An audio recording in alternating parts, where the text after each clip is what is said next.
Hello sa mga boxing fans diyan. Mayroon tayong magandang pag-uusapan tungkol ito sa parating na laban sa ating pangbatok na si Jerwin Angkahas versus Umar Trinidad sa kanyang magiging katunggali mamaya, ano?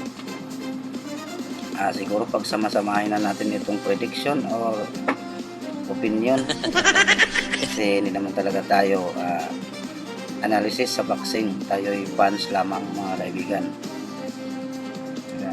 Ako'y medyo nalulungkot o hindi ko maintindihan itong sitwasyon na nakaharap ngayon ni Jerwin Angkahas.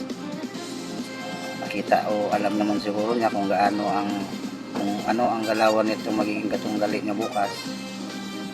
Bakit niya nilabanan ito o pinalagan? Siguro pera-pera na lang ito, guys. Kasi kahit dagdagan pa ni Jerwin Angkahas yung kanyang galaw, sabihin na natin yung footwork o tanggalin niya yung pako sa kanyang paa, maganda kung mayroon siyang guys, yung tinatawag na power big punch shot.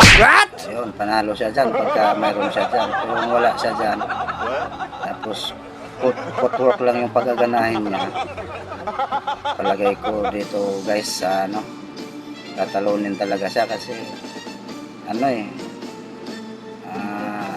mabilis ang kamay ng Trinidad, ng Umar Trinidad.